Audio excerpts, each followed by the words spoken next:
The Event Horizon. You know the name. The ship that literally went to hell and, well, it brought a souvenir back with it. We all thought that story of cosmic terror was over, right? A ghost ship, a nightmare, swallowed whole by a black hole. But here's the thing about the best horror stories. They don't always stay dead. So, what if that gateway ripped open was never truly slammed shut?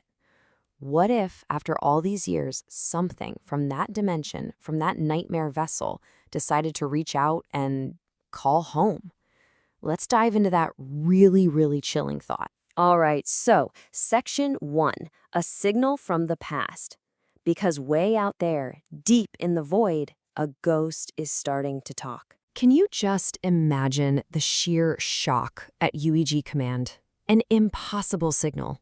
I mean, it's got the specific signature of the Event Horizon pulsing from the edge of the very black hole that was supposed to have destroyed it. So, a new mission gets scrambled. And let me be clear, this is not a salvage run.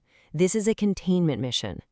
They know the danger of going back, but the danger of not knowing what's out there, that's even worse. And just look at the crew they put together for this. This is not your standard military team, no way. This is a very calculated response. You've got Captain Reyes, he's your battle-hardened tactical leader.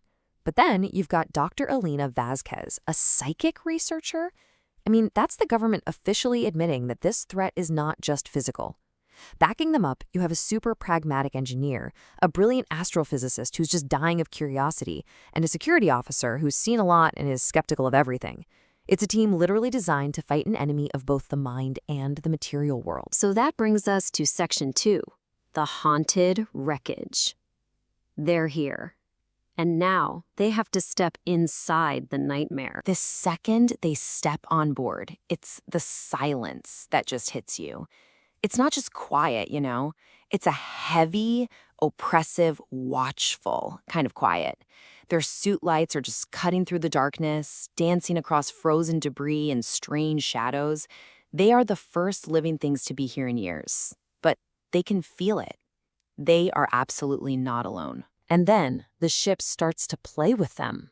It starts small, ghostly whispers crackling over the comms, doors slamming shut in sealed-off corridors, the temperature suddenly plummeting to bone-chilling cold for no reason. They find the fragmented logs from the original crew, confirming their worst fears about what happened here. And Dr. Vasquez, the psychic, she feels it all, like a powerful, malevolent hum, and it's all radiating from one single place, the gravity drive core. And this brings us to Section 3. Descent into madness. Because this ship isn't a ghost, it's a predator, and the human mind is its hunting ground. So this is where the real horror show kicks off. The entity on this ship doesn't just make things go bump in the night. Oh no, it's far more surgical than that. It isolates each member of the crew and weaponizes their own minds against them.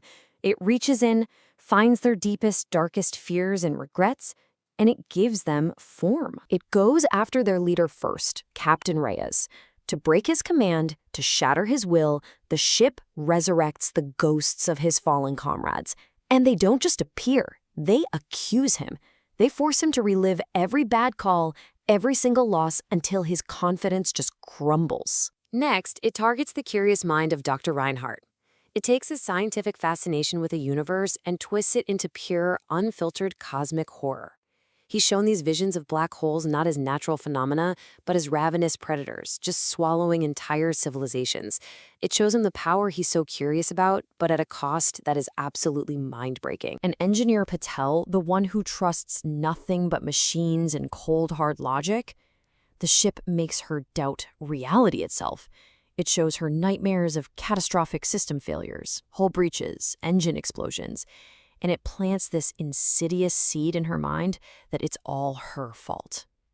It's a brilliant strategy, really, turning their greatest strengths into their most crippling weaknesses. Okay, on to Section 4, sealing the gateway. The crew is completely unraveling, and they're finally putting it all together. That signal wasn't a distress call. It was an invitation, a trap. And right when they are at their absolute weakest, at their most vulnerable, Bam! The gravity drive roars to life. The core starts surging with an impossible amount of power. The gateway to that hell dimension, it isn't just active, it's trying to tear itself wide open right there, with them on board. The final nightmare is starting all over again. And that psychological assault on Dr. Reinhardt, it paid off for the ship. His terror gives way to a twisted obsession. He doesn't see a threat anymore. He sees a promise. The promise of ultimate knowledge, the key to unlocking the entire universe.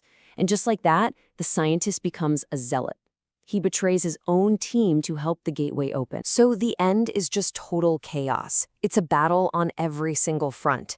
The gateway is surging, warping reality on the ship. Reinhardt, the corrupted scientist, is actively trying to force it open. To buy them a few precious seconds, Captain Reyes makes the ultimate sacrifice. And in that one moment, that one window of opportunity, Dr. Vasquez focuses her entire psychic will, not on the ship, but on the connection itself. And she severs it. Which brings us to our final section, a lingering legacy. The gateway is sealed, but the scars are going to last forever. The few remaining crew members escape, just as the black hole finally reclaims the wreckage of the event horizon for good, erasing the ship from physical existence. They come back to Earth as heroes, but they know the truth. They're not just survivors, they're witnesses. Dr. Vasquez becomes the world's leading psychic researcher. Engineer Patel dedicates her entire career to making space travel safer. They're both driven by the scars of what they saw, forever standing guard against its return. And here it is, the final bone-chilling takeaway. Buried deep in the mission's final data logs, analysts find faint, persistent whispers. And that's when they understand the terrifying truth. The ship was gone, sure, but the malevolent intelligence, it was never in the ship. It was just looking through it. You can destroy a gateway, you can blow up a ship, but how do you kill what's waiting on the other side?